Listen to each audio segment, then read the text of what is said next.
Hello. Season's greetings to all of you. Holy shit, man. I can't believe it's almost Christmas already. This shit snuck up on me this year, I tell ya. But hello, the drinker is here, and I'm doing like one of these live streams that I threw together at the last second because I happened to have the evening free, and I thought, fuck it. It'd be nice to talk to people and answer a few questions. So hey, I've got my Talisker whiskey all ready to go. And I've got you guys for the next hour or two, and I'll just do my best to, well, keep you entertained, I suppose, at this time of year. So how the hell's everyone getting on anyway? I'm gonna see what's going on in the chats. Let me see here. Oh yeah. What do you think about Violent Night, Drinker? Haven't seen it yet. I'm planning to try and get it seen before Christmas and see if I can get a review done. But the trailers made it look fucking great, man. So I'm looking forward to it. It does look funny. What's this one? It's got like I said, got me some cracking rum and eggnog, doing just fine. I like it, man. I'm not sure I'd want to mix those two things together. I was saying earlier, it was on a previous stream. I don't understand eggnog. It's something we haven't really embraced here in the UK, and I know Americans, you guys seem to like it. I just don't get it. It seems like it'd be really sweet and sickly and just not very nice. And I get that you get alcoholic versions, so I approve of that, but man, I don't like the idea of it. It seems like it'd be a bit, bleh. You'd maybe have like one small glass and then be like, nah, I'm done with that. Yeah, someone's saying it's gross. That's fair play. I don't get it either. I don't know what to say, man. Like I say, normally popular things in America make their way over here eventually, but eggnog just doesn't seem to be one of those things. I don't know what to say. Yeah, did I watch the Oppenheimer trailer? Yes, I did, and well, it looks like another classic Christopher Nolan movie, I suppose. I just hope that he remembers to do that whole character thing that he seems to forget about a lot these days. It's got a stellar cast, so can't fault it on that one. I'm sure, like visually, it's going to be spectacular. I would expect nothing less. I'm pretty sure he's like researched the most minute details of the actual physics behind nuclear bomb detonations. And by all accounts, yeah, they detonated a really fucking large bomb to just get that practical mushroom cloud effect. It really seems like the kind of thing you probably could get away with doing in CGI at this point. You know, it's not really something you want to be doing, letting off nukes and stuff. But hey, you know, if you want to make an extremely large explosion out in the desert, I'm not going to stop you. Well, yeah, the problem that Christopher Nolan movies have had, especially in recent years, is the lack of heart and the lack of characters. I think they've often been saved by having a really good cast of actors who can make a lot out of very little. But yeah, I just want to see. I want to see characters that I can like identify with, that I can like actually care about, and that are interesting. Some kind of emotional heart to the movie. I don't want it to just be this weird clinical experience. You know, if I want to just learn the pure facts about the Manhattan Project, I'll just watch a documentary about it, I guess. Um, what's this? Where I live, you can't just let off a nuke. Indeed, yeah. I'm pretty sure that they just strapped a whole bunch of TNT together and blew that up instead. But hey, you know, you get the effect. I suppose you get the mushroom cloud effect if it's big enough. Avatar 2 is a masterpiece. I'm going to disagree with you on that one, sir. Yeah, like obviously I've reviewed it. You know, I've given my thoughts on it in a fairly brief way. You know, I can talk a little bit more about it here if you like and bore you to death even more. But you know, I stand by my assessment of that film. I think you know, visually it's great. I would expect nothing less from James Cameron. It's clearly a step up in terms of the mocap, the facial animations, like the Navi look like they're almost physically present, like they're that photorealistic for the most part. And so they've done a fantastic job with the visual aspects of the film.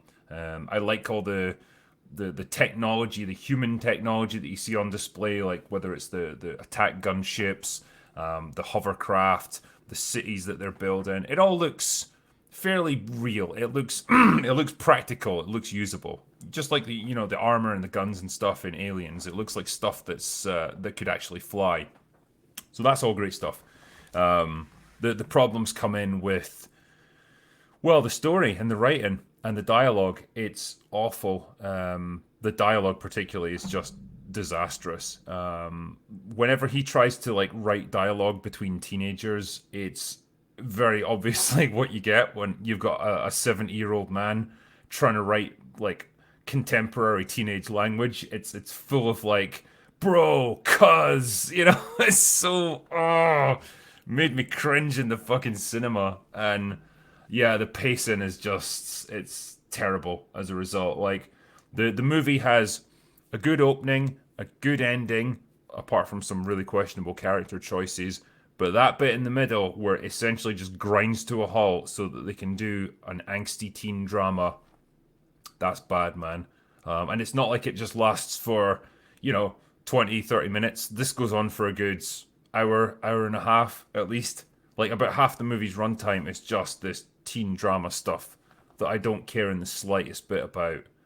Um, yeah, and that just it kills the movie. It kills the pace of it, and such a shame because when I compare this movie to the low effort factory farmed crap that comes out of like Marvel, where everything just feels like it's built to a template and everything's rushed out as quickly as possible. The CGI looks like ass now. This is a movie that had a ton of work put into it and a ton of love and care. It's like James Cameron put 95% of his effort into the technical aspects of this film. And that's lovely, man, that you've done that. But that remaining 5% that you put into your script writing should have been more. It really should have. You had 13 years to come up with a compelling story for this, and you didn't. I don't know what to say. Yeah, this is the problem. Alphagon and Amadeus. Anything is great compared to Marvel. I mean, kind of yes, but then I don't want that to become my new benchmark for movies. I expect a movie to still be good, and I'm not going to start recommending films that are mediocre or even kind of crappy. But it's like, well, at least it's better than Marvel. That's not a high enough benchmark for me. Yeah, the other aspect of the film that's really like super heavy-handed is the environmental stuff. The anti-whaling message. We get it. We got it about 30 years ago that like hunting whales is bad and it's horrible and it's brutal and it shouldn't be done. Like nobody should be doing that. And to a great extent, like whaling has been massively curtailed. I mean, I'm not going to pretend it doesn't still happen, but not to the extent that it did back, 30 years ago. And it's like the actual like whale populations in the world are recovering. It's good. It's like one environmental issue that we've kind of started to address and fix. So it just seemed like a really weird thing to make that your focal point of the film. Like, whaling is bad. Like, yeah, we get it. Like, that's not something you need to lecture us about. And Quaritch is a weird one. The fact that they brought him back, like, I don't know if it was just because Stephen Lang became like surprisingly popular. Like his portrayal of Quaritch was really good. He was a good villain, I think, even if he was a bit two dimensional at times. But they found a way to bring him back in Avatar form. You'd think he would hate being the very thing that he was there to fight and destroy, but apparently he's cool with it. Um, yeah, and I think what they're doing is they're setting up like probably a redemption arc for him. If I was to guess, based on how he acts towards the end of the film, like there's an element of conflict to him about what he's doing because it's made very clear that he's not the same Colonel Quaritch that was killed in the first movie. He's essentially a copy of him, or at least he's the sum total of this man's memories and experiences, just put onto a blank slate basically, and then turned loose. And so I think what you're probably going to see in the next two or three movies is that he gradually turns against the human cause and he ends up siding with the Na'vi because particularly towards the end, there's a real sense of him being conflicted about what he's doing. Like when people help him unexpectedly, he's got a bond with his son that Again, it came out of nowhere because it was never mentioned in the first movie that he had a child or anything. Never like talked about, never in a piece of dialogue or a fucking picture or anything on his desk. It's clearly something that's been added later for this movie and retconned in. But that father son angle between him and Spider is, I guess, going to be a major plot point going forward. Oh shit, that Talisker repeating on me, man.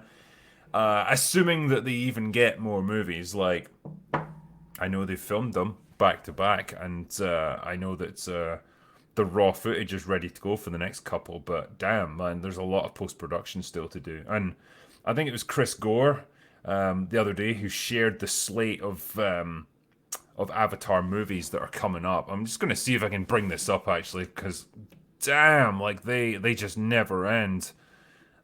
Just give me 1 second, and I'll see if I can find it, because it was extensive. So you've got, yeah, here we go. Yeah. So you've got The Way of Water, which is just out now. Then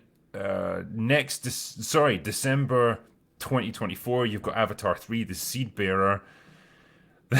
Then December 2026, you've got Avatar 4, The Tolkien Rider. And then Avatar 5 is going to come out in 2028, The Quest for Awa. I don't, Christ, it's too much. I'm almost thinking like, is this a troll? Is this just a joke? I don't know. But realistically, looking at these, if this is going to be real, if they actually make all of these movies, so yeah, you got the one that just came out, and then there's three more beyond this. That is essentially going to represent the end of James Cameron's career as a filmmaker. This is going to be how he goes out with Avatar. And I just think, what a shitty hill to die on. Like, god damn. When I think about like all of the opportunities he might have had to make a Terminator 3 that was fantastic, or another Aliens movie that would have avoided all of the garbage that we had to put up with, or even damn, James Cameron doing a Predator movie. Like, all of those things he could have done and done fantastically well. Instead, he chose the blue alien Smurf people. And I just think, what a waste. It's James.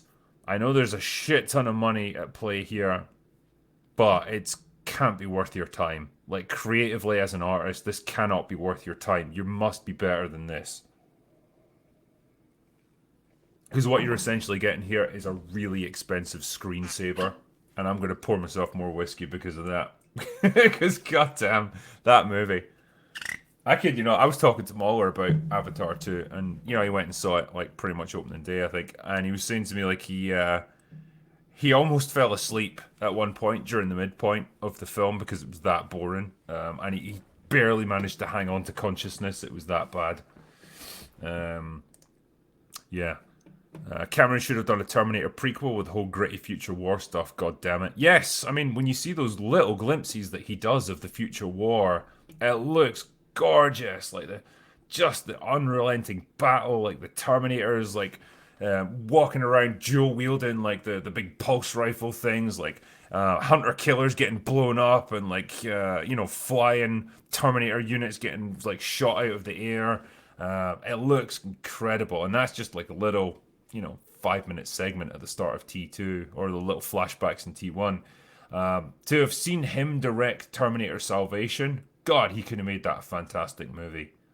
But I tell you, my assessment of Terminator Salvation has actually improved over the years. I hated it initially, thought it was just boring as fuck, but damn, maybe in light of what came after it, I've actually started to appreciate it a little bit more.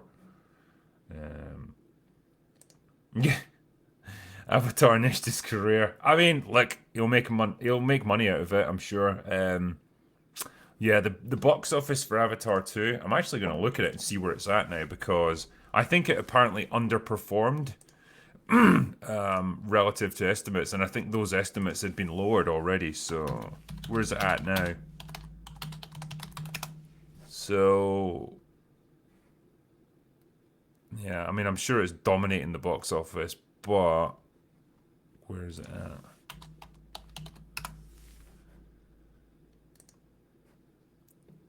Okay, so it's currently sitting at 497 million worldwide, which, don't get me wrong, that's a ton of money. I think realistically it's going to hit about 1.5 billion. I think that was my prediction. It'll easily get past a billion. I mean, it will. It's Avatar. It's got a certain audience no matter what. It's obviously coming out at a good time of year when people have got a bit of time on their hands. Probably it's going to top out at 1.5 billion. I can't see it getting much beyond two. Not it's no going. It's no way is it going to reach the heights of the first movie. It's just not that good. But hey, I mean, it's well, it's a hell of a way to end the year, I suppose. It's better than Willow, that's for sure. Fucking hell. Um, what's this? Someone asked me, "How are you feeling about Black Panther 2 nominated for Best Picture?" I mean, sure, you're uh, you're essentially just making your award system more and more irrelevant with each passing day. I mean, yeah, garbage film, absolute garbage. I don't think it's even hit 800 million, which again, it sounds like a crazy amount of money. Like, oh, it didn't even reach $800 million worldwide. But when you actually look at the Hollywood's accounting, like the economy of these movies, that's probably not even breaking even, and that's the scary thing. The first Black Panther, that was at what, 1.3 billion. That was a crazy movie, massively overrated, clearly, and it was sorry, it wasn't a movie. It was a cultural moment, as we all know. you know, gotta love it, but it's this second film, like, it doesn't have that. It doesn't have that cultural movement behind it. It's just another generic, forgettable Marvel movie. And it's a trash film on top of that, I think. And looking at how the movie's structured and how they awkwardly shoehorn in the bits about Chadwick Boseman passing away, it's very clearly like they had this original script with Namor and the Queen Ramonda getting killed as the sort of second act low point. All of that was in the original script, and all they've done is just add in these little bits about T'Challa dying in universe, and just peppered them into the script. That's all it is. They really needed to do a complete rewrite of this film if they were going to try and make this work. But it's like you've got just this generic, fluffy Marvel movie that is just like every other Marvel film that gets done, with occasional moments of sincerity like thrown in, but then it's relying on you mourning the death of the actor rather than the character, because who gives a shit about T'Challa, really? Like, he was only in like one movie. We never even got a chance to get to know him, really. And so it just relies on the meta of the actor Chadwick Boseman passing away, which was a tragic thing, but that's not an in-universe concept. And so, yeah, the whole movie just felt like really a low-effort piece of like low intelligence garbage, which is kind of what I expect from Marvel at this point, man. I mean, Muller and I were talking about this the other night, and I said to him about, we were comparing the DCEU with Marvel, and it's like, yeah, Marvel had a good run at it. They had 10 years of relatively good movies, pretty good continuity. It worked. Then it all just took a nosedive with Phase Four. Whereas DC has just never gotten off the ground. Like, it's just been false start after false start, fuck ups, changes of direction that have been half-hearted and then have been overridden by the next person to come in. And it's just been an absolute disaster. And it's kind of culminated with them axing everything that's been in motion. And like, the question I had for him was like, well, what's harder to accept? To see something that's done really well that you really appreciate becoming garbage, slowly descending into shittiness, or is it more frustrating that it just never got off the ground in the first place? And I think his take was that as well, it's better to see it succeed at least and appreciate that, and then lose it than just never have it in the first place. But damn, either way, it's just both of them are frustrating as fuck.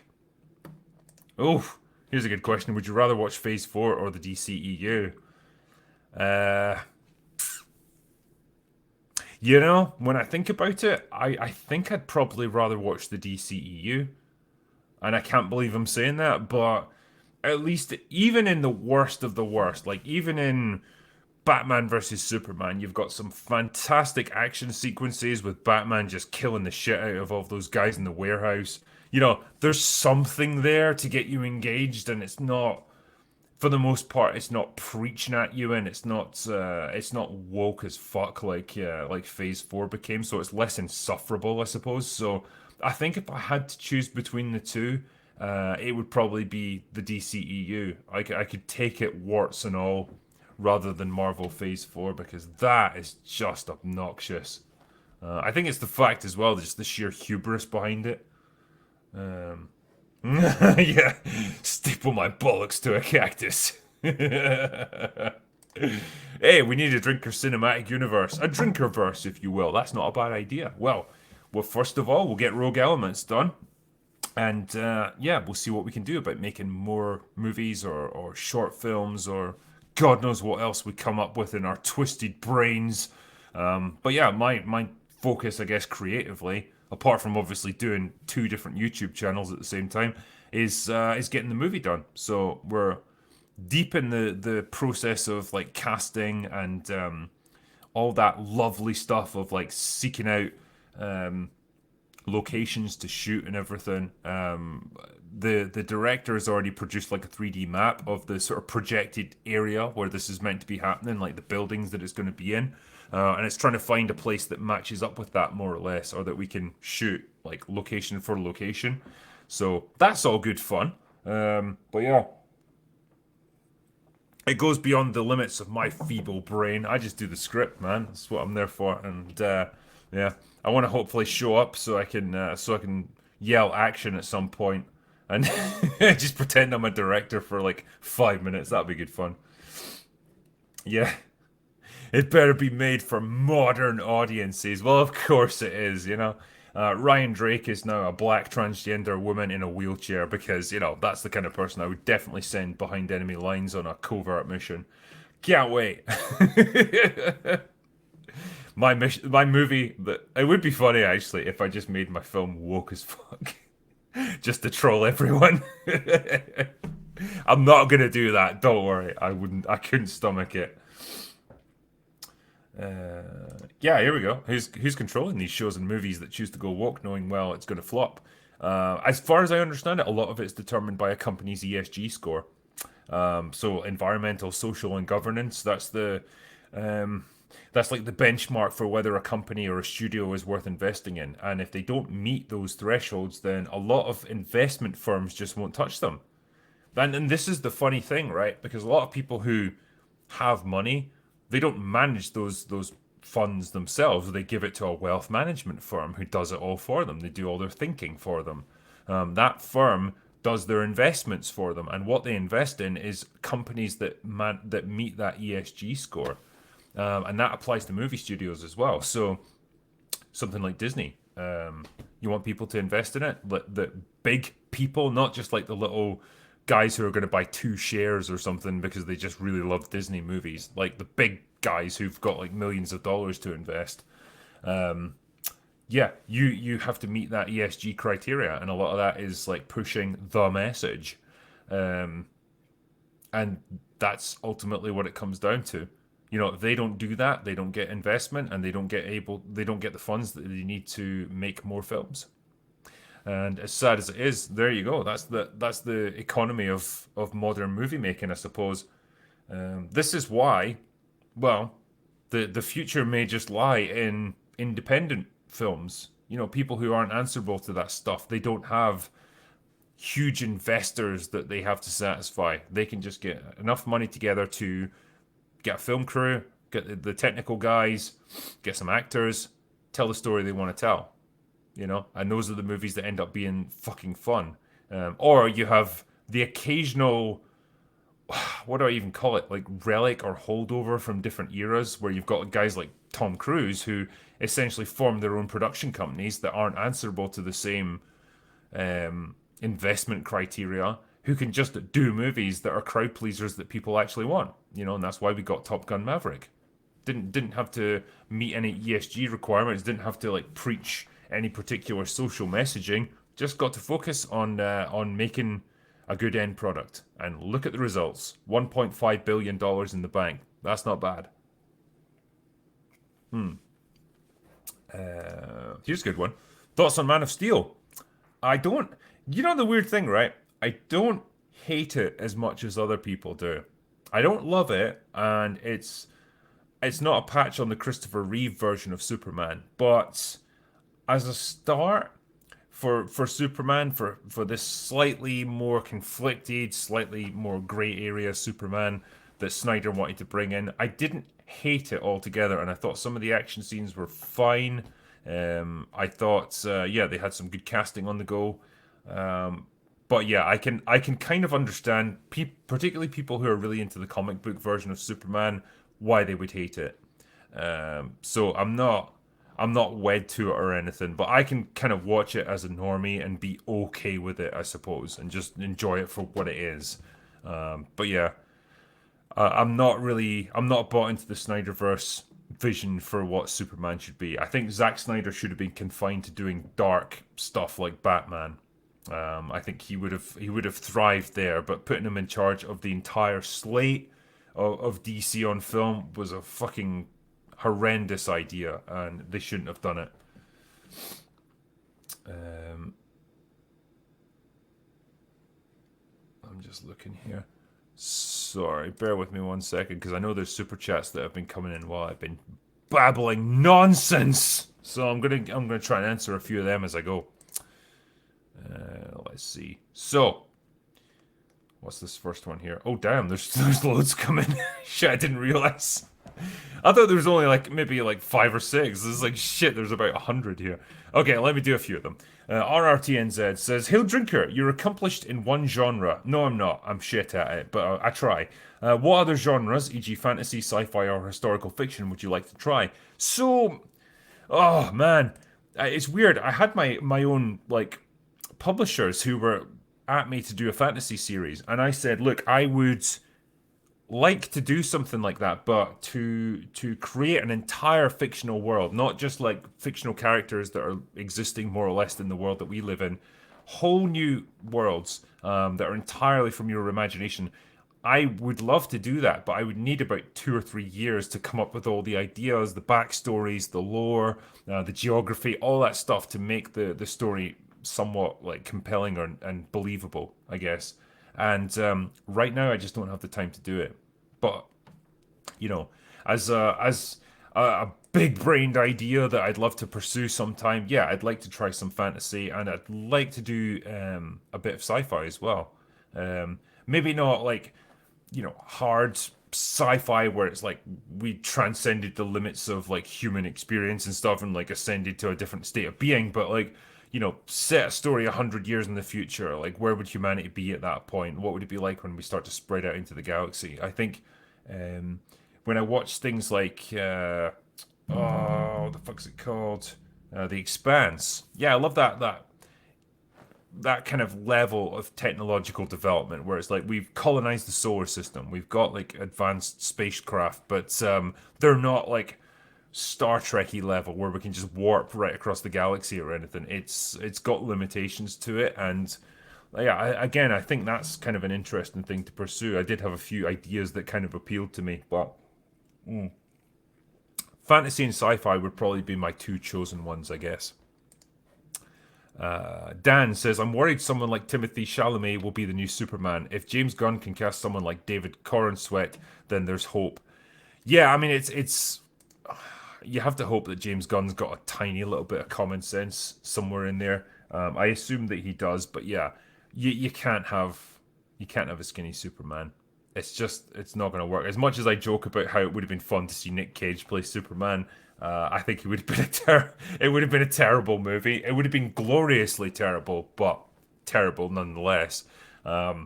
This is, I think, why we were so pissed off that Henry Cavill had been shit canned, because physically, I can't think of an actor working today who could equal that, who's more perfectly sort of placed and built to play someone like Superman. You know, the huge physique, the chiseled jaw, like the even the jet black hair and the kiss curl and stuff. Like all of it just seems perfect.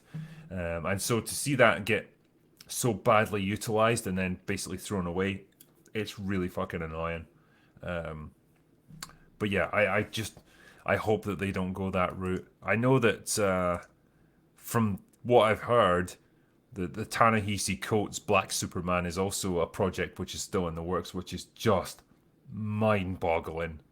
You know, I don't want to be under any misapprehensions here. Like, I'm all in favor of like diversity in cinema, like give black actors loads of roles that they can get their teeth into, but to just reshape a character like Superman and cast him with a black actor, it just seems so shit, so disrespectful to the legacy of the character. And any actor that you cast in the role, you know, you're just giving him like a weird, like, carbon copy, I guess, of an existing character. So yeah, I have no idea if that's ever actually going to come to fruition, but it still seems to be in the works right now. Chuxenhausen says, Merry Christmas, drinker. May Tatiana gift you with her love, some scotch, and several of her girlfriends under the mistletoe for you. Well, it depends how much I'm willing to pay for, you know? Thanks, man. I appreciate it. Angry Batman says, would you rather fight an orangutan once a year or a rabid Canadian goose every day? Shit. I mean, let's see, what's my choices here? An orangutan once a year or a Canadian goose? I want to give this some thought, actually. I'm probably going to go for the orangutan. For the reason that if you've got a year to prep for it, like you can get yourself swole and get some fight training in so you can take it out quickly, and that would be okay. But having to fight a goose every single day, I think that would just wear you down. Eventually they get the better of you. So yeah, I'd go for the orangutan. Spaghetti or meat? What the fuck? I just used the goose to fight the monkey. Yeah, that's fair. Can you do that? Is that an option? It should be. Okay, yeah, there was no limitation on guns, so ape it is. I mean, well, yeah, if you've got guns involved, I'd fight either one of them. In fact, if you think about it, right, you could fight the goose, shoot it, and then you've got like a year's supply of goose to eat. I mean, I wouldn't want to eat goose every day or anything, but yeah, I'm sure you could do a lot with that. Weird people eat goose on Christmas Day, don't they, instead of turkey? You heathens!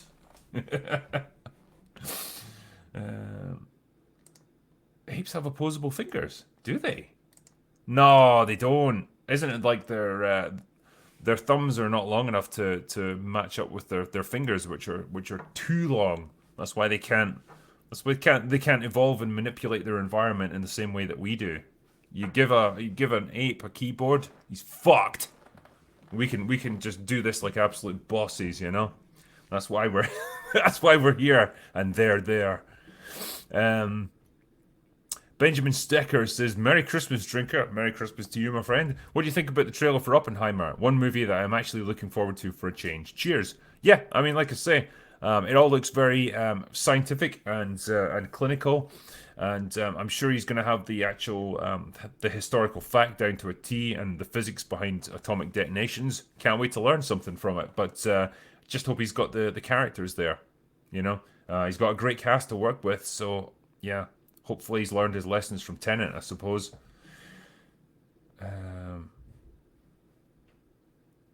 There's a question here. Orangutans are 8 times stronger than humans. Look, man, I've seen Any Which Way But Loose. They don't look 8 times stronger. Are you not thinking of like silverback gorillas or something like that? There was another question as well. It said, how about eating reindeer? Never had reindeer, actually. Is it nice? Never tried it. I like venison. See, in fact, see if you get an opportunity to have a venison burger. Do it. It's fucking delicious. The drinker recommends it. Andrew Montpetit says, Drinker, could you and Muller please review the movie Holiday Baggage? It's so bad that it leaves your brain numb and it's unintentionally hilarious. I mean, I suppose hypothetically we could review that, yeah. Jarl Kvinsled Hoivik says, Hi, have you seen the Norwegian movie Troll? If not, I recommend it. It's on Netflix. I have seen the trailers for it actually, and I was intrigued. I know, like, Andre from Midnight's Edge has seen it and he wasn't too impressed by it. He knows his troll lore and his Norwegian lore better than I do, clearly. But yeah, it would be nice to see, like, what can I even describe it as? It's a monster movie. It should be a big budget monster movie, I guess, made by a film industry that's not big budget. So it'll be interesting to see what they do with it.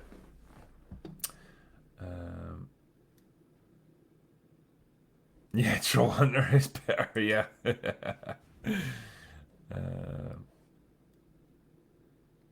Have I seen Moonfall? Yeah, I've seen it, and I've reviewed it. Look on my channel; you'll find a review for it. I had a ball with that movie. It was absolute nonsense from beginning to end, and to this day, I can't quite remember if Roland Emmerich made this as a parody or if it was actually meant to be a serious movie. It plays more or less like a serious film with like some comedy elements to it, which makes me think he was trying to be serious with it. And if so, God bless you, Roland. Moonfall was so shit. What's this? Jazza says, just got here. Have I missed a lot? No, honestly, man, I've just been killing time until you got here. So thank fuck we can finally get the stream started. Thank you for joining us, man. I was about to phone the hospitals. I was getting worried about you. There was another question actually. Has James Cameron lost it? I don't know if he's lost it entirely, but I don't know, man. I feel like with directors and filmmakers, they improve up to a certain point. It's like, all right, I'm going to give you an analogy, right? You know when you're playing pool with your mates and you're at a pub and you're drinking. So when you start out, you're sober, and so you're aware that like folk are watching you, like every shot counts, and you can overthink it a little bit, and you don't play that well. Then you get more drunk, and you start to get better because you're more relaxed, and you just take the shots. You know, you go on instinct, you trust yourself, and you get better and better. But then you reach that tipping point where you're too drunk, and then you can't see the ball, and then you end up ripping the fucking felt on the table, and everyone gets mad at you, and you get flung out of the place. That's the point where I think James Cameron's just at now. He's reaching that crucial point of being too old, and he's been doing this for too long, and maybe your creative abilities start to decline a little bit, and that's where he's at. He's just about to go over the hump and start declining, and it's a shame to see. I mean, it's happened to Ridley Scott. It happens to everyone eventually, and I think maybe you reach that point in your career. I mean, shit, man, who'd want to still be working it in your 70s anyway? I know that like being a director is not like working in some cubicle office job, but it's still a demanding job. Like it still takes a lot out of you, and like there must come a point where you just think, I'm too old for this shit. I don't want to do it anymore. I can't be bothered. I'm too old and grumpy. I just want to retire to my enormous mansion in LA and just live the good life, you know. And I feel like maybe he's at that point now. Yeah, I mean, someone said here, what was it? If you enjoy it, why not? I mean, true. Yeah. I mean, if you genuinely enjoy it and it's not really work for you, fair enough, keep going with it. But again, you have to look at your creative output and say, like, well, do I have the ability to still keep making amazing movies? I think like the James Cameron that we have now is not the filmmaking genius that he was 20, 30 years ago. He's just not. He's a different guy now. He's older. What's the next one? Okay, give me 1 second just to bring up the next super chat. Juxenhausen, part two of his previous message says, "I know what I want this year. For you to review Cobra Kai season 5 with Jeremy and Az, that would be hash brown legendary. I know. I just need to. I need to find the time to get those guys together because they're both extremely busy with other streams. But I would love to do it. Yeah, it'd be good to talk about it a little bit. RRTNZ said, also, have you read much James Clavell, Shogun? If not, you'd love King Rat, which I have read actually, about World War II Changi prison where Clavell was a POW. Pro-Britain, so unwoke. Yes, King Rat is an interesting book. I think they also did a film adaptation of it. But yeah, it's interesting the little hierarchies and stuff that emerge in a prison, and then how it all gets upset when they eventually get liberated. But yeah, there's a lot of talk about I guess, the kind of socialist movement that you had post World War II and how that was like starting to gather pace and stuff. But yeah, a fantastic book. If anyone gets a chance and you're looking for a book to tide you over during the Christmas season, King Rat is a very good one. Yeah. Kraslin Pro gave me $5 Canadian, so thank you for your Canadian dollars, sir. Nico Need Hoger says, I'm at my 4th mead today and I got 3 things to say to you. 1, Merry Christmas. 2, Happy New Year. And 3, watch Black Sails. I'll drink to that, man. I don't have rum, but I'll drink to it anyway. The holiday period is my time to watch things that people have been wanting me to do for a while. Juan Suros says, non-alcoholic eggnog is a communist plot. Yeah. That's the thing. Even if the drink tastes a little bit shit, if you throw some alcohol into it, you're going to keep most people happy, aren't you? It's an excuse to drink during the day. That truly is why I love Christmas, because you can drink at 9 a.m., get that Bucks Fizz on the go, or if you're American, you call it a mimosa for some reason, and nobody's going to question you about it. And that's fantastic. I love it. What's this one? Oh, there was a question there. Have you watched The Terror? That's the one where they're stuck up at the North Pole or something on the ships. Yeah, I have seen it, and it's pretty good actually. Very atmospheric, good actors, good cast. Felt like relatively high budget for what it was.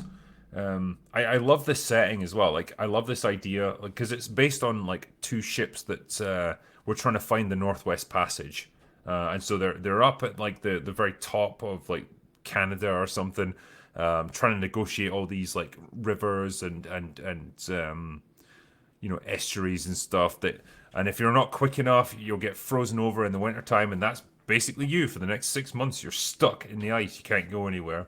And this pair of British ships get stuck in the ice like way north of the Arctic Circle. So like the polar night hits them, and it's like a month of darkness. They start getting attacked by these weird monsters in the middle of the night, and it's kind of cool. It's got like supernatural elements to it, and yeah, I quite like The Terror. I think they did a season 2 as well, which was weird. Like it was set in like a Japanese internment camp during World War II, so it was a completely different idea.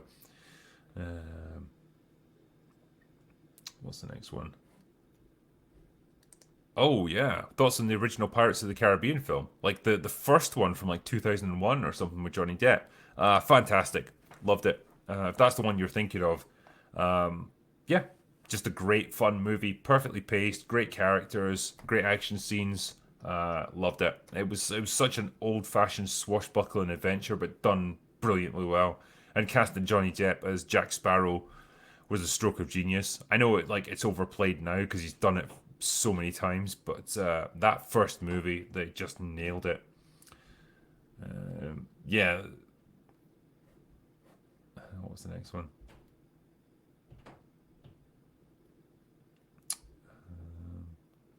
Yeah, someone was questioning me. So someone was asking about the female Pirates of the Caribbean movie. Apparently, it's still a thing. Yeah, I wouldn't bet on it happening. Put it that way, because it's been on, it's been off, it's on again for now. When a movie's like that, when it's like on life support, yeah, don't hold out much hope that it's going to happen. Could you make Pirates today? Nope. You could not. Okay, sorry, it flashed by too quickly for me to bring it up on screen, but yeah, not in the way that it was made back then. No way. Elizabeth Swann would have to be the hero if they made it today. If Henry Cavill called you, would you answer it? Yes, but how would I know it was him unless I answered it? That's the question. Do you trust James Gunn? Good question. I trust his ability to make individually good movies. He's done that with Suicide Squad. He's done a fairly good job with Peacemaker. He's done it with Guardians of the Galaxy. He can do funny, but there's going to be times when he needs to be able to make serious movies. If he's going to be put in charge of like a Batman film, yeah, you can't make it in the same way that you make Guardians of the Galaxy. So I trust. I suppose I trust his intentions. I think maybe his ego could be a little bit out of hand. Um, like I say, I'm not going to labor the point or anything, but like Muller and I obviously talked about how disappointed we were to see Henry Cavill act as Superman.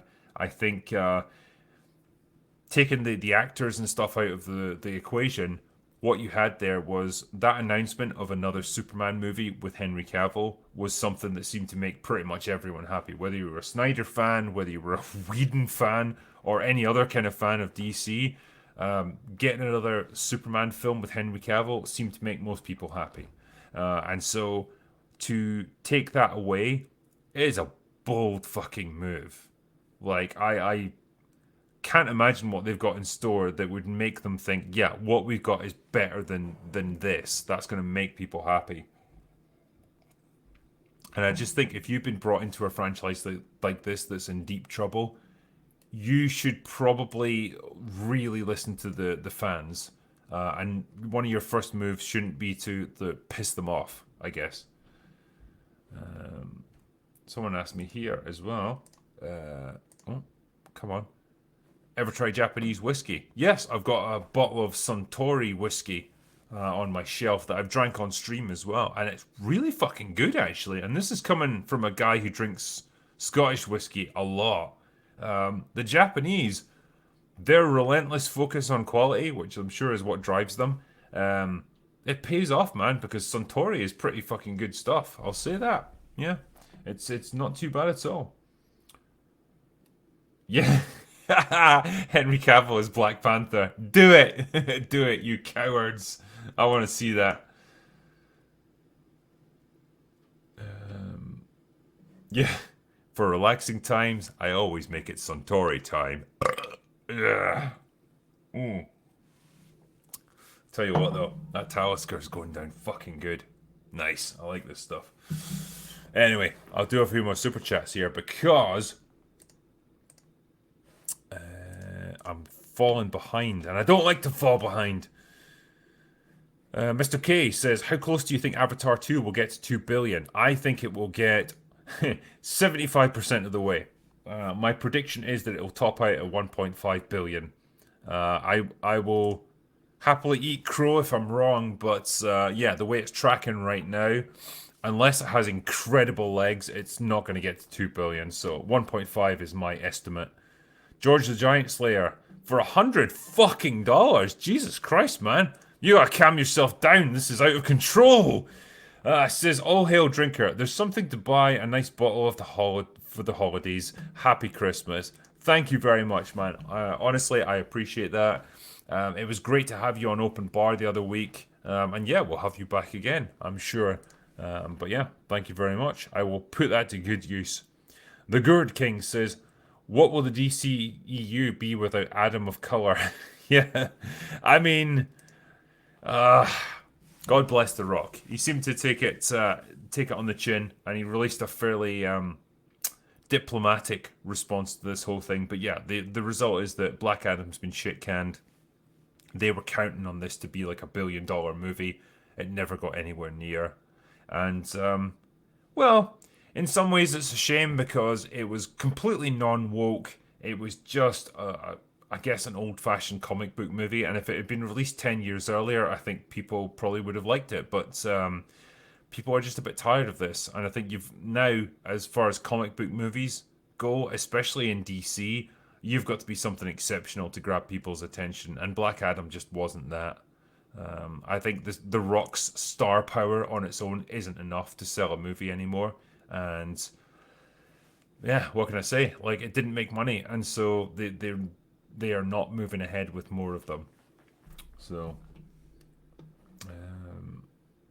yeah, I mean, you're also right here. Nobody's heard of the character. Yeah, I mean, I'm a normie, and I had never heard of Black Adam.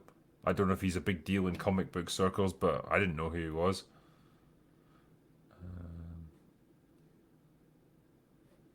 Next one is hello. Hello to you. Uh, what's the next one? Yeah, Dark Hour, who says, "Oh, and hello, man. I had you on for a happy hour. We did Last Action Hero together. I sent you a link on Patreon to my first video essay for my channel. Let's talk content. It's no happy hour, Last Action Hero, but I think it came out well. Nice. Yeah, so Dark Hour, he was on stream with me. We talked about Last Action Hero extensively.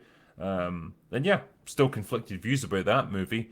But yeah, he's basically been inspired to start his own YouTube channel, and his first like long form essay is Let's Talk Content. So if you look up Dark Hour, give that a little try because he's a good guy. The Tickler says, any thoughts on The Whale? Is it really Brendan Fraser's big comeback movie? Yeah, I saw the trailer for that, and damn, obviously, you know, that combination of like Brendan Fraser gaining a lot of weight and prosthetics and everything. It's a real what can I even say? It's like Oscar bait. It's an Oscar bait movie. He's really going for it in every respect, and you know I can't fault him for his dedication to the role. I can't fault Brendan Fraser as a person. He's lovely. I want to see I want to see him and Henry Cavill in some kind of awesome movie together, starting like some incredible franchise. In fact, do like another mummy movie, and like Brendan Fraser can be an older Rick O'Connell, and Henry Cavill can be his son, even though there's probably only like a 10-year age gap between them. I don't know, make it fucking work. And I would happily watch that film. But yeah, I mean, I guess I would rather see Brendan Fraser doing action movies that he's so awesome at. I know he's had like health issues with all the stunt work that he's done in the past, but man, there must be a way to make it happen. But yeah, I'll be interested to watch The Whale, just to see what he can deliver as like a serious dramatic actor, because it's not been his thing obviously throughout his career. He's done comedy, he's done action, he's done a mixture of the two. But to do more serious stuff like this, yeah, okay, let's see where he goes with it. But yeah, generally speaking, I want to see Brendan Fraser make a comeback. The world, and Hollywood in particular, has missed him for the past 10 or 15 years. Yeah, win an Oscar, sell your soul. I mean, yeah, I say win an Oscar, but I just want him to get recognition for what he's doing, because fucking Oscars are meaningless at this point. But yeah, just generally recognition from the fans, recognition from the people that actually matter, not the fucking diversity hire academy. Yeah, any thoughts on John Wick 4 coming soon? I'm not super excited for John Wick 4 because the series has been on a little bit of a downward trajectory, and I hate to say this because I love Keanu Reeves. I think he's awesome, and I think the John Wick movies started out fantastic, but it's almost like an example of like the more money you get, the more expectations get put behind you, the more mainstream you become, and the more convoluted the whole thing becomes. And it's just like they started out with a really neat, cool, standalone idea. They've tried to just milk it, and yeah, maybe they should stop. But I'll probably give it a go, just in the hopes that it becomes something good, because I want Keanu Reeves to succeed as well. He's kind of one of those guys who's of the same generation as Brendan Fraser. Like, man, they should do a team up movie together, maybe. Um, what the fuck? This can't be true. Bunger Man, did you see where James Cameron says there might be a remake of The Terminator? There better fucking not be. I mean, I kid you not, I rewatched The Terminator recently, and I was still impressed by how good it was. How amazing Linda Hamilton and Michael Bain were together, like the chemistry between them, just how economically the film was shot, how compelling it was, how like simple and streamlined and elegant it was, how amazing Arnold was as the Terminator. You're not going to replicate that. If you try and remake that, you're destined to fail. Like, why would anyone try and remake a film that was essentially perfect? right off the bat. I don't, yeah, I don't understand that in the slightest. Yeah, Tech Noir was such a great scene. I want to go to a club like that. I've never seen a place like Tech Noir. It looks great. Yeah, oh man, it makes me so nostalgic for that era of filmmaking, and it's weird because like I wasn't even really around in the 80s. Like I'm too young to remember it, but it's just so charming. It's so like innocent. It's so heartwarming. Like all those that kind of style of filmmaking where especially guys like Cameron, they were constrained by budget, they were constrained by resources, but they had to get inventive. And so you got fantastic movies like that. You give Cameron unlimited budget and unlimited time and unlimited resources, and you get Avatar 2. What would you rather have? This is the problem. Like, um, scarcity and necessity builds inventiveness when it comes to filmmaking and with anything really. And once you get beyond that, you become complacent, and that's what Avatar 2 feels like.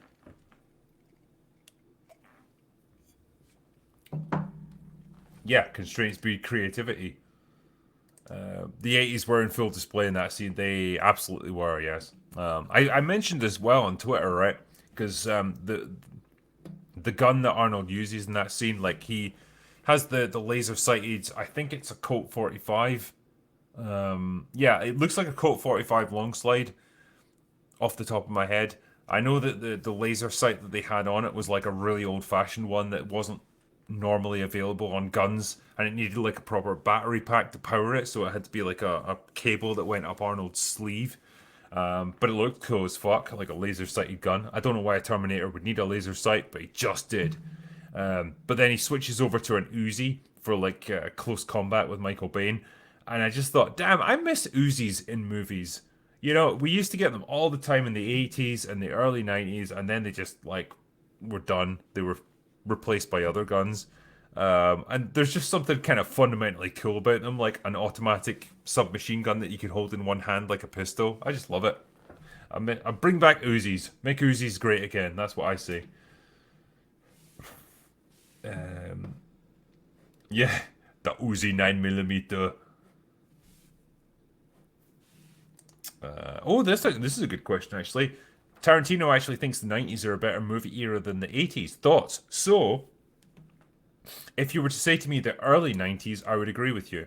When you get towards the late 90s, that's when you get CGI starts to really come into force. That's when you get movies like The Matrix that, you know, good movies, don't get me wrong, but like there's a lot of spectacle in there. There's a heavy use of CGI to make it all work. Whereas the early 90s, it was like a kind of evolution of the 80s. That was where the technology had advanced, the budgets had advanced. That's where we got films like Terminator 2, Jurassic Park, like just absolute all-time classics. And so yeah, I can get behind that notion actually. So yeah, the early 90s, the first half of the 90s, I think might be better than the 80s because you still had some of that gung ho, over the top like action spectacle, um, but it was tempered with like better technology to realize it. That being said, you'll never get me to not love Predator or Aliens or the first Terminator. All fantastic movies. On RoboCop as well. Actually, I keep forgetting about RoboCop. What was this other one? Yeah, there was another question here. Yeah, 90s. 90s were peak civilization right on the precipice. Yes, before the bots took over us. Missed movies like Lethal Weapon. Yes, again, fantastic franchise. Mm. Started back in the 80s. God damn. Yeah, I mean, people are saying like, yeah, people are defending the 80s. I'm not going to say a bad word about the 80s in terms of movies, especially action movies. Some of my favorite films of all time are from then, and I'll never say a bad word about them. But yeah, I think when you look at the kind of the quality of the productions that was available, the 90s just gave you that extra edge of technology that allowed you to do a little bit more. So yeah, I can see Tarantino's point for sure. I don't think anyone's ever going to look back on well, the later 2010s and the 2020s and say, damn, yeah, they really nailed it in that decade. Like, Christ, this is an embarrassment. And I'm so sad that this is what we're witnessing right now. I genuinely am, because I don't go into movies wanting to hate them. I don't want to shit on them. But at the same time, I'm going to call it out when I see it. And I would, I just need, I want a win for us as a culture, as an era of film goers. I want us to have our moment of like, God damn, that was an amazing film, or that was an amazing franchise, and we've had it, I guess, to some extent. We had the Lord of the Rings trilogy in the early 2000s, but that now is 20 years old. That's a long time ago. We had the MCU, but it felt just a bit, it just felt artificial, even in its prime. It wasn't like quality cinema that people are going to look back on. And so I just feel like we need something like that now. And I don't know what it's going to be, because yeah, Tom Cruise can't keep making movies forever. Like, that man is single-handedly like keeping Hollywood alive at this point. All right, let me do another couple. Master A gave me a super sticker for 70 czars, which I have no idea what a czar is, but it sounds sexy. Kevin Thompson says, hello, two questions. Any interest in being a film producer? I mean, well, I am now, technically. I'm doing Rogue Element, so I'm a producer on that. And any interest in fairy tales or folk tales? They are the bedrock of human fiction. I mean, they are indeed, yeah. And they're an endless source of movie making potential, I suppose. But it's funny, like, because, man, you take the Disney-fied version of fairy tales, right? And it's nice for kids and stuff. It's heartwarming messages. But if you actually go back to the original fairy tales, like by the Brothers Grimm or any of that, like stuff from like 200-300 years ago, damn, they're brutal. It's like parents like murdering their children and stuff. It's like awful, awful subject matter. I don't know if people were just tougher back then, and like kids were just reading about stuff like that and going, ha ha ha, how fun this is. But damn, yeah, fairy tales. I guess they usually contain a moral message. They're there to instruct you about something. But yeah, I think they're a great source of inspiration for stories. I guess, put it that way.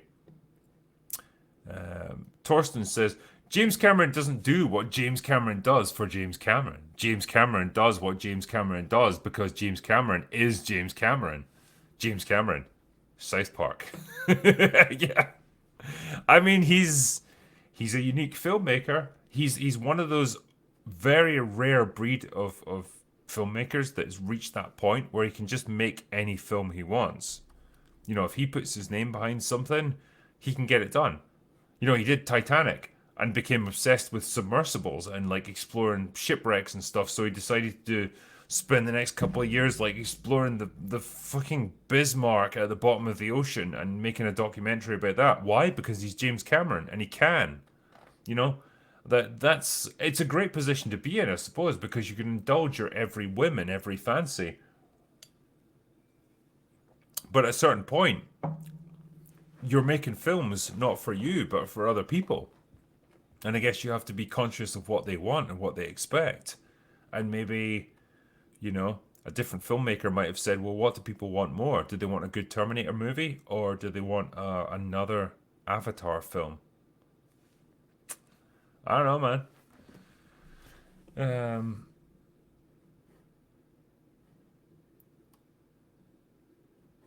Yeah.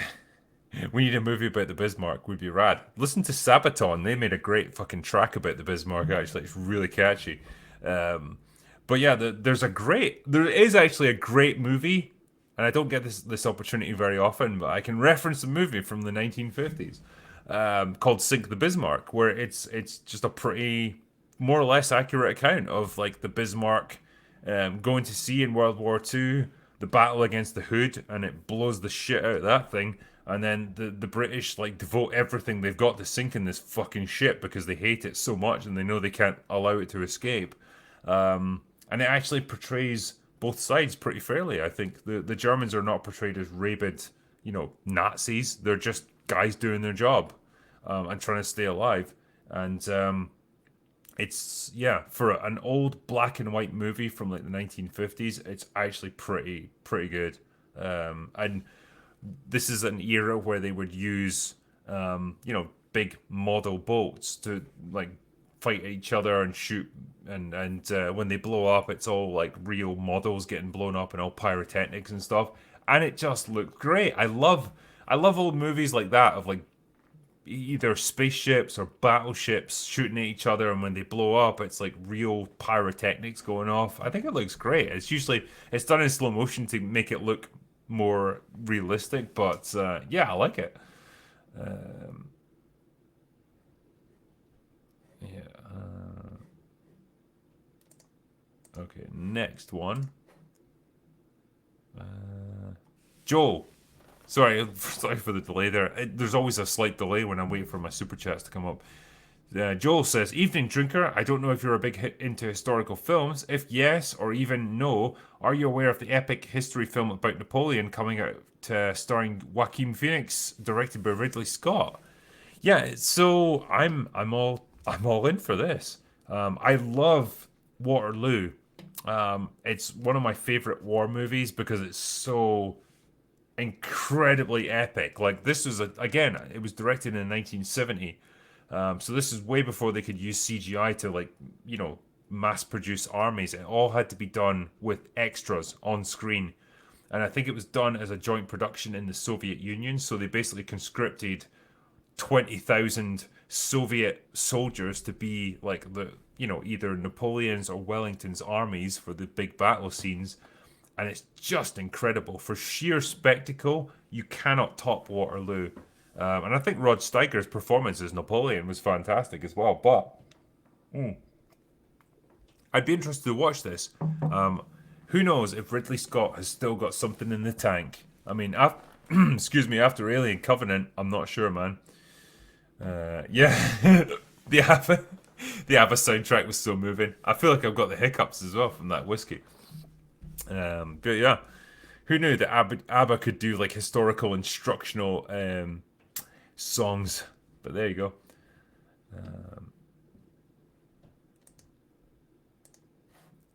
Okay, next one is Robo96 says, "Forget Oppenheimer, you hyped for Barbie." I absolutely fucking am. Weirdly, it was getting advertised when I went in to see Avatar 2. No idea why. I don't think I can't see how that connects to like this kind of movie, but well, you know, what can I say about Barbie? I mean, the trailer says it all, really. Um, fuck. Yeah, they're making a movie about it. It's Margot Robbie as Barbie, isn't it? I'm pretty sure it is. And you've got what's his name as Ken? Fuck. He was in La La Land and Blade Runner 2049. Margot Barbie, yeah. Ryan Gosling, that's the one. Yeah. Thank you, chat. You've helped me out there because my drug addled brain can't get to the information it needs. But yeah, Ryan Gosling as Ken. I mean, he seems pretty old as Ken, but whatever. Good luck to them, I say. I'm sure it'll be an Oscar winner. Uh, Michelangelo AI says, Predator concept, flip the script. Predator stuck on Earth, surviving a team of special forces with thermal optics, drones hunting it. Yeah, I mean, Muller and I joked about this. Wouldn't it be fun to tell a movie like this from the Predator's point of view? It's like I've been sent here. I've got to kill some people so that I can get accepted into my culture. I don't want to do it, but it's my mission. What can I say? I think that could be quite fun. Tell it from the Predator's point of view. Why not? Yeah, Elliot Page should have been Ken, of course. Elliot Page Jennifer Lawrence is secretly playing everyone in the movie. Well, I mean, I'm actually Jennifer Lawrence. I'm just in makeup right now, because I'm that good of an actress. So what can you do, eh?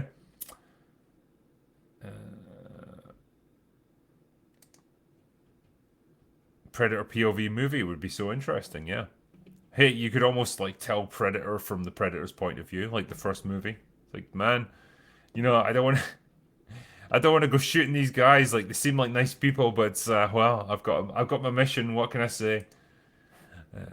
Next question is from Checkmate, who says, "Love your sound bites. Don't know the message. Updated for modern audiences and reflecting the world we live in today. Go away now." Thank you, man. It's yeah, it's fun to do shit like that. Honestly, it pisses off all the right people, and that just makes me smile. But yeah, it's just these little bits of drinker lore. I guess they grow arms and legs. RRTNZ says, in the last 3 years, your YouTube rise has been meteoric. Totally deserved. Thank you. And you've branched out. Still, you remain relatable to subs and fans. What do you do to stay grounded? James Gunn, I hope you're listening. Well, when you wake up in a puddle of your own stale urine every day, then that's a pretty good way of keeping yourself grounded. Honestly, though, like it's just fun. It's fun to do this. As much as myself and others like we piss and moan about watching bad media or whatever, we're always conscious of the fact that hey, we're basically getting paid to watch TV or movies and give our thoughts on them, and that's a pretty incredible position to be in. So I never lose sight of that. Um, and yeah, one of the things I always did as a writer was, and I've said this before, so forgive me if I'm repeating myself if you've watched this before, but I kept a lot of the rejection emails that I got from agents and stuff. Like when I was just starting out as a writer and I just was trying to get my first manuscript published. Um, you send a lot of these things out, these query letters, and you get a lot of rejections. Like they're not interested, they don't like what you're doing, or you're just not the right time or whatever. And I kept them because it's a good reminder of whatever I'm doing now. Like if I feel tired or I'm overworked or I've got too many things to do, whatever it might be, I can look back to those emails and just remind myself, like, yeah, there was a time when I would have killed to be in the position I'm in now, like with all these opportunities, all these great things that I get to do, and it's a good little reality check, I think, for me, and it's something I do look at occasionally. I think it's useful as a writer or a content creator, whatever you want to call it. And yeah, I guess I don't want to ever get to that point where I'm bored of it, like, or I don't want to talk to people, or I'm assuming people will just support me in doing things. Doing a Comic Con out in Tampa in the summer was just an incredible experience because I got to meet people face to face that were just, I guess, fans of my work. And it seems like such a bizarre thing to think about, when you start out doing all this stuff on YouTube, to then be at that point where it's like, well, I'm sitting in this like booth in a convention center, and people are lining up to talk to me and meet me and like, get their photo taken with me. Yeah, it's a strange experience, but it's a fantastic one at the same time because you realize, like, yeah, I guess you've had a little bit of an impact. So yeah, it's great to know that, and it's great to keep that in mind, I suppose. Yeah, Jennifer Lawrence does keep us all grounded. She does. um, yeah, there we go. CGI Christopher Reeve, make it happen, James. I mean, I'm not sure how I feel about this whole like resurrecting dead actors or old actors or whatever, and CGIing them into movies. I still want a real performance from a real person who's actually there. But hey, you know, Christopher Reeve is like the definitive Superman, I suppose, in a lot of ways. RRTN, sorry, Haikyuu says, my son Hunter, please review it. It's good. Okay, I'll keep it in mind. Kraslin Pro says, coming up from North Canada, love the content. Suggested Christmas movie. It's minus 40 degrees Celsius here, so trapped inside watching films. Jesus Christ, that's terrifying. Yeah, that's serious temperatures right there. Christmas movies. Well, I've done them in the past. I've done my Christmas drinkers, Christmas crackers, and stuff on extra shots. So Die Hard is a no-brainer. You got to watch that one. Home Alone, absolutely. What was the other one I did? It's a Wonderful Life. Like if that doesn't bring a little lump to your throat and a tear to your eye, then truly you don't have a soul, sir. Um, Muppets Christmas Carol as well. I did a review of that just a few days ago, and God, it reminded me how much I enjoyed that film. It's so fun. It's so well cast. Michael Caine is fantastic. It retells a classic story with just such energy and passion and fun. Um, and it doesn't shy away from like the darker, more serious bits of it. Yeah, absolutely loved it. So all of those films are just for me fantastic. National Lampoon's Christmas Vacation as well. Someone mentioned there. Absolutely, yeah. Jingle All the Way as well. Someone said that. That's pretty good too. Arnold is pretty fucking funny in that. I'm not gonna lie. Um, what's the next one? Yeah, Lethal. Someone said Lethal Weapon's a Christmas movie. I think that's just Shane Black. Like all his movies are set around about Christmas time. Um, Kevin O'Neill says, "Drinker, would you read a quote from my brother in your best drinker voice?" All right, here we go. Jesus Christ, it's 9 in the morning. Can I finish my beer before we start drinking tequila? We drink hard. Merry Christmas, you filthy animal. Nice one, man. Thank you very much. Aral Kazilia says, "Hey drinker, quick checkup with Max Landis video. Also, did you watch any of Gaspar Noé's films? Love, Irreversible, or Climax? Cheers from Turkey." I haven't watched those movies, unfortunately, but I did watch a little bit of the Max Landis video where he was apparently responding to me. So it wasn't so much a response to me, but it was more just like he referenced a video that I did and gave his own thoughts on it. But no, it was pretty interesting. I mean, I'm not gonna pretend that I've got the same level of experience within the industry that he does. So I guess I defer to his knowledge on that one. But yeah, it was a pretty good video actually. The next one is Azzy's wonky eyebrow. Still wonky. Says, "Evening, good sir. Have a shot on me. Happy holidays." Thank you, man. I'll take a shot of that right now. Jedley01 says, "Hey, drinker, I know you worked on Limmy's show as an extra." I did, yeah. Do you have any memories of this? What are your opinions of his work? Cheers. I remember I was, me and a bunch of other people were cast as joggers for his, like, a skit that he was doing about, like, the idea that joggers are actually all running away from some terrifying guy that he has to fight at the end of the little skit. They needed to make us look sweaty on camera, like we'd been running for like a couple of hours or whatever, and so they spray you with a mixture of water and glycerine because it doesn't soak in, it doesn't evaporate, it just sticks to you, and it's like oil on your skin. It's fucking horrible to feel, and they just like say to you like stand right there, and then they just spray you with like this spray can of glycerine, and that's what makes you look sweaty on screen. So if you ever wonder, that's what actors are getting sprayed with. Um, but yeah, I got talking to Lemmy a little bit between takes actually. For anyone who's American or doesn't know him, he's a Scottish comedian and he's quite well known now. And he was just really excited to be doing his own TV show. Like this was at the early stages of it, so he was just happy to be doing it. He'd been grafting away on YouTube and stuff for a long time, doing the stand-up circuit and stuff, and so he'd been commissioned to do his own show from the BBC. So yeah, he was having a good time doing it. I think he was a little bit overworked because there was a lot of demands put on him, but yeah, we had good fun shooting it. I'll put it that way.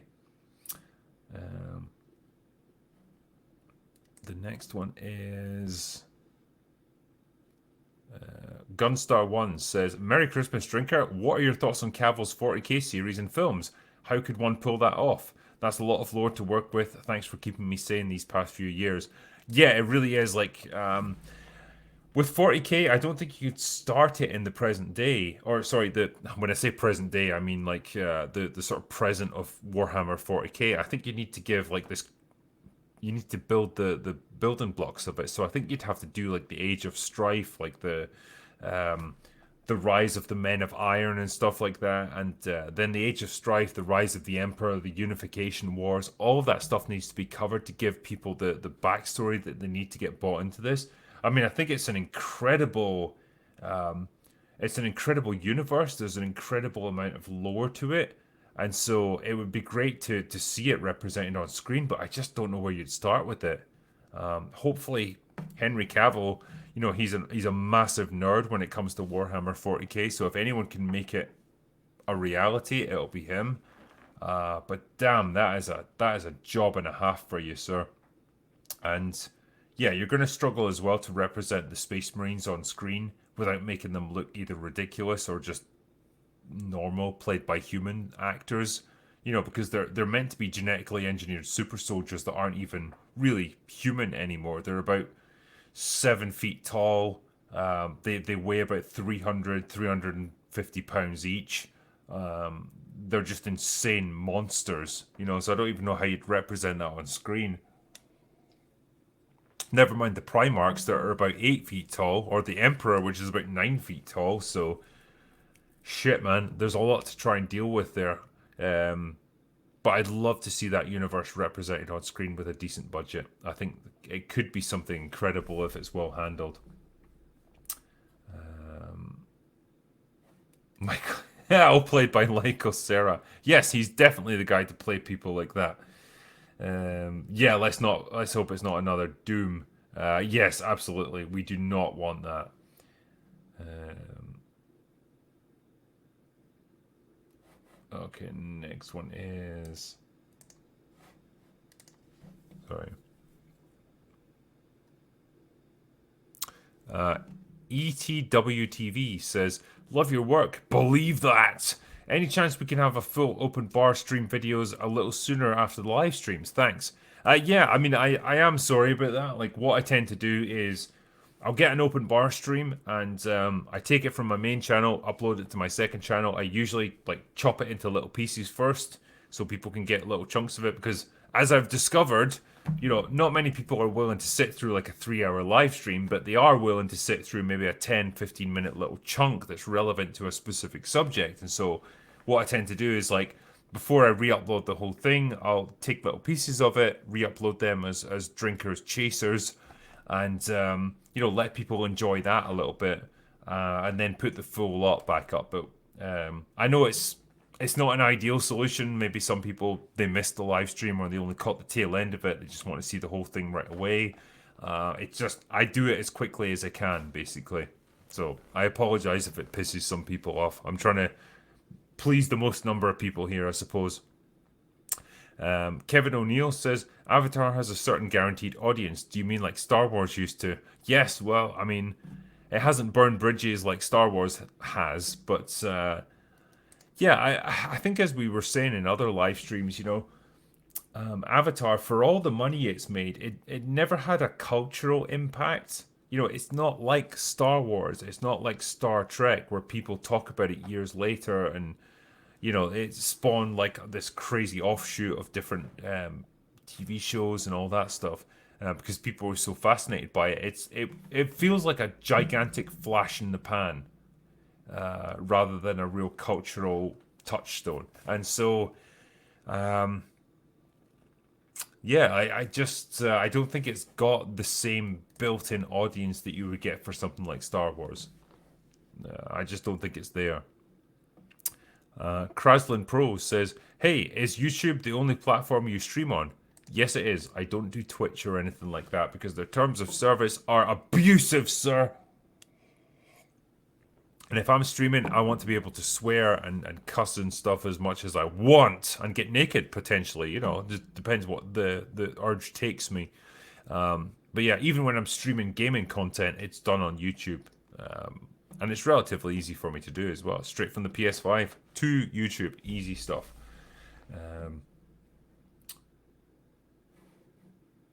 So, what was that next one? Blue Collar Loser says, "Saw The Whale last night. Editing now. It's Brendan Fraser's best performance. Nice.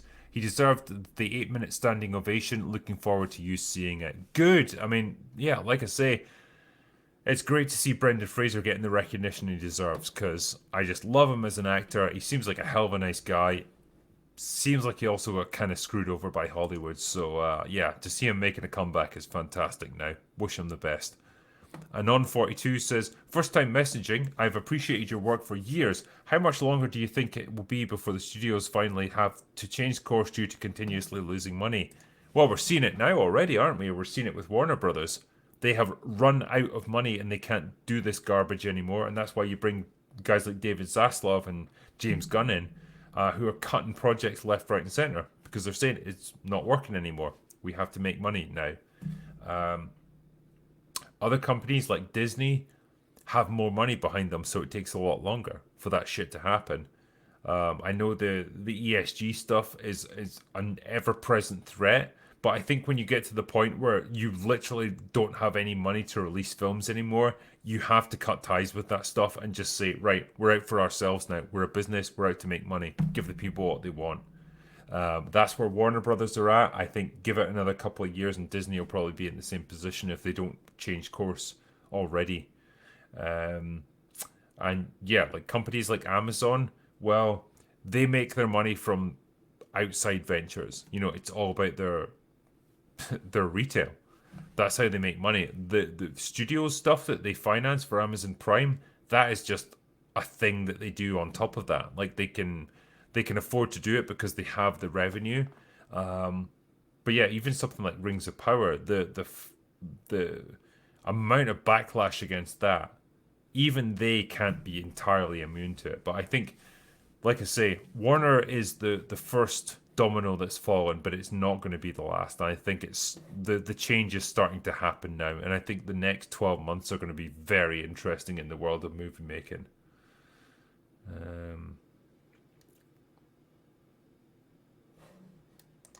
Oh, here's a good question. So, in the Warhammer universe, only men can be Space Marines. That is true because the gene seed organs are only compatible with male physiology. How long do you think that will last in the cinematic universe? Yeah.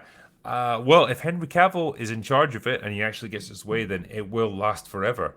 Um, but yeah, if anyone else has their way, yeah, you'll see female Space Marines. Of course you will, because as we all know, women are fantastic at war. You know, that's why they've been used throughout human history. Fucking hell. Yeah, even Games Workshop have come under pressure time and time again to change this so that you can have female Space Marines. It's not enough that you've got the Adeptus Sororitas, which are basically just humans in power armor. You've got to have actual female Adeptus Astartes, apparently. Yeah, fuck off.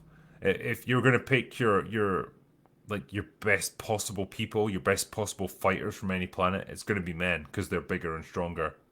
Sorry, just true. Um, May I take this opportunity to express my appreciation for your content? It gives me great pleasure, and I have just found out that my other half has got me your books for Christmas. Ah, you've got a good one there, mate. Well done, and yeah, I hope you enjoy them. And yeah, I'm glad you're enjoying my stuff, man. Appreciate it.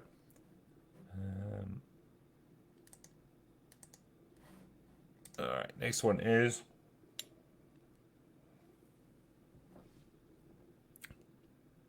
where is it? Yan, who says, I watched Equilibrium last night because of your recommendation, and it turned out to be one of my all-time favorites. So thank you a lot. Well, thank you. I'm glad you enjoyed it, man. And yeah, Equilibrium is a good film. It was nice to finally get around to reviewing it. That Indian dude says, this is a weird thing to say, but Chadwick Boseman not choosing to tell anyone his woes and going out the way he did is, well, kind of Chad, I must admit. Yeah, that the character of that man is above reproach as far as I'm concerned. He got on with what he was doing. He was already suffering from cancer when he did Black Panther, and he, you know, you look at him on screen, he's still in incredible shape, and he did all of that while suffering from a terminal illness. Didn't tell people, just got on with the work, didn't want sympathy. He just wanted to do the best he could with the time that he had left, and I think that is admirable, absolutely admirable as a person. And yeah, it was a real tragic loss that he lost that battle, I suppose. Um, but yeah, he left a great legacy, I suppose. And it's a shame they didn't honor his wishes because he wanted T'Challa to be recast rather than just hit the character killed off. But they wanted to go a different route, so fine. If you don't want to respect his wishes, that's, I guess, up to you. But yeah, I've got nothing but respect for Chadwick Boseman. Night King 01 says, I just had a 90s Steven Seagal movie binge with my brother. It was painful and hilarious, as all Steven Seagal movies are. Seagal is an icon for all the wrong reasons. I mean, he really is. Like, what can I say about Steven Seagal? He's kind of a fat, bloated walrus of a man at this point, and a bit of a parody of himself. His early movies back in the 80s were actually okay. You know, he didn't have a huge amount of like on-screen charisma and presence, but he had the confidence, I suppose, of a guy who's used to beating people up, and he could do the moves. You know, he's still in relatively good shape. I think by the time you get to like the early to mid '90s, that's when the weight started to creep on, and yeah, he just became kind of a parody of himself. But hey, you watch a Steven Seagal movie, I can pretty much guarantee you're going to get entertained one way or the other. And well, Under Siege, I'll always appreciate it for Erica Eleniak for that jumping out of the cake scene. God bless you. God, I was going to say God breast you. Well, you can see where my brain is. God bless you, Erica. Michael Beacom says, Drinker, Violent Night is about a whiskey drinking, hard hitting Santa depleting the naughty list with his trusty sledgehammer. It was made for you. It sounds fucking fantastic. I'm all in. Inconsistent says, Drinker, do you think you'll ever do a review of movies like Death Sentence with Kevin Bacon, Barfly with Mickey Rourke, or Drunken Master with Jackie Chan? I mean, I absolutely could see myself doing that because they're all good movies, especially Drunken Master. Yeah, I love the fact that he just keeps getting his ass kicked in that, and he's still coming back for more. And yeah, the drinker in me approves of that. OMG Puppies says, does The Chosen count as a superhero series? It's somewhat interesting because it has a good cast and it isn't in the corny style of most Christian cinema. I wish I could tell you, but I've never seen it, so I don't know. Luke Mason says, do you have any thoughts about Spider-Man Into the Spider-Verse, and do you have any hopes for the sequel? So, I don't know about the sequel. I really enjoyed the first one, actually.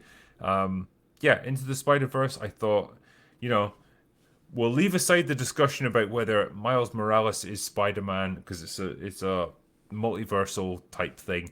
I think the storyline for Into the Spider-Verse was really good, really heartfelt, really solid, and quite adult considering it's an animated movie. I very much enjoyed Into the Spider-Verse. I have no idea if the sequel is going to be any good or not. But yeah, for the first movie, I thought it was really good. Deez Pater says, hey Drinker, your review of the Muppet Christmas Carol was like word for word what my whole family thinks. You rock! Do you have any hope for the next Guardians of the Galaxy film? Yeah, I'm glad you enjoyed the Muppets review, man. Like I say, that movie gets me every time. It takes you on an emotional roller coaster. You know, I think the whole point of the Christmas Carol is to take you down to like the depths of despair when Scrooge gets taken to the ghost of Christmas future. And you know, a man's opportunity of redemption at the end of it. How can you not get bought into that? I think it's just a classic, timeless story. But yeah, for what was the question there? Guardians of the Galaxy. Yeah, I do have hope for it actually, because I think James Gunn really believes in the Guardians movies. I think he's really invested in it, and I think he's just out to tell the best story he can. So I think Guardians 3 will be a good movie. Because it's got the right people working on it. So yeah, I think that'll be okay. Anon42 says, sending another super chat in gratitude for all of the money that you've saved me. Thanks. Thank you for suffering through the crap the studios are putting out so I don't have to. Well, if I can save people money by warding them off from terrible movies, then I'm all in for that. Sir Toadstool says, have you seen Violent Night? It's both a brutal action movie and a warm-hearted Christmas movie. Essentially a modern-day Die Hard. Highly recommended. I will absolutely see it before Christmas. Count on that. And the Gunslinger says, are you looking forward to Oppenheimer? The trailer looks incredible. Yeah. Like I said before, it looks very accurate. Looks like Nolan's got a great grasp of the subject matter. He's got a great cast. I think Oppenheimer will be a good movie as long as he's got the emotional core to the film. And he does something with his characters. I think we'll be okay there. Yeah, Jennifer Lawrence was the first Brendan Fraser and the last as well. You know, she's that all encompassing. Um,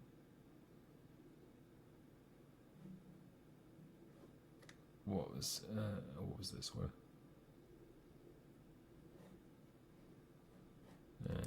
Yeah, have you seen IP Man? I haven't seen that unfortunately yet, so I don't know about it. Yeah, when we get a critique of Farscape, that is on my New Year's to do list because I really want to give that a proper review and give it the attention that it deserves. Because I've done an individual like episodic review of it, but I want to do the overall series because I think Farscape deserves it. It's goddamn fantastic. Um, yeah, I haven't seen IP Man. I'm sorry. Like the chat is indignant at this, but what can I say? I've only got so much time. I've only got so many hours in the day. And I just haven't seen IP Man. Um, what's that? It's not IP Man. It's IP Man. Oh, okay, fair enough. I'll give you that.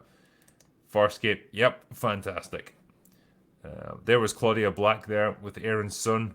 That was a strong female character.